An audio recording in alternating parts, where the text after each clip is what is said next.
श्रद्धांजलि राय आम ये राष्ट्रीय क्षेत्रीय महासंघर राज्यस्तरीय मीटिंग ये एकत्रित होइछु। प्रत्येकटा जिल्लारू आम आसीचु। जोटा कथार अच्छी पछगुंचा नहीं वीरर जातके नमरसे के पराण आतंके ब्रिटिश शासन समय यही समाज क्षेत्रीय समाज तार भूमिका निर्वाह करिछि। स्वाधीनता पाई बहुत वीररमणी क्षेत्रीय रमणी झास देइछन्ति। आज भी ये समाज मुंड टेकिछि, सुप्त ही नाही। ये समाज आहुरी जो दाबी रखिछि देखंतु आपणकर सबु भवन अच्छी, सब कृषक भवन अच्छी, माने प्रत्येकटा जगार प्रत्येकटा अधिकार को सेमाने पाइछन्ति, किंतु क्षेत्रीय भवन कोटी क्षेत्रीय समाज पाई कोटी सरकार करना। तेणु दाबी रखुछु प्रत्येकटा कर्म नियुक्ति हो बा भवन हो जोठी आम बसबू गोटे बैठक करिया कहले गोटे भवन आवश्यकता अच्छी।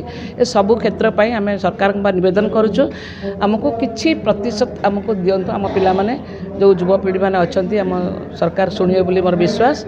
जेहेतु सरकार ये आम दाबी करुछु ब्रिटिश शासन समय आमर राष्ट्रीय भूमिका क्षेत्रीय समाज बहुत आगे थिला। आज भी आम समस्ते एकत्रित होइछु समस्त अधिकार को साब्यस्त पाई। धन्यवाद। जय जगन्नाथ। आज आम राष्ट्रीय क्षेत्रीय महासंघर चतुर्थ वार्षिक अधिवेशन ए अधिवेशन भुवनेश्वर रे आरंभ होइछि। आमे ये जो राष्ट्रीय क्षेत्रीय महासंघ गठन करिछु यार मूल उद्देश्य हेउछि क्षेत्रीय जाति को आगु को नबा। आज संविधान आमको पददलित करिछि। 1947 मसीहा परठारु आमर क्षेत्रीय जाति पिला माने तांकर भविष्यत वर्तमान नष्ट हो गलानी।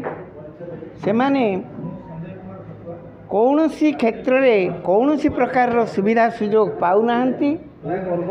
जो क्षेत्रीय माने पूर्वरु ए देश को शासन करुथिले से माने आज संपूर्ण भाव में अवहेलित ही रहिचंती।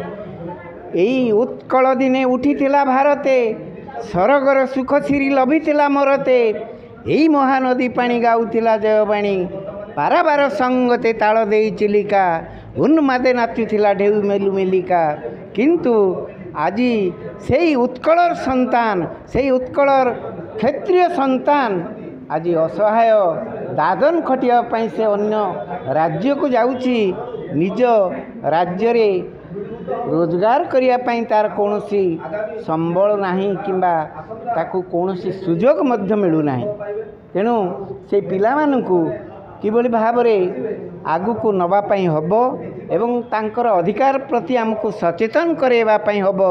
सेइथि पाई राष्ट्रीय क्षेत्रीय महासंघ गठन करा जायछि।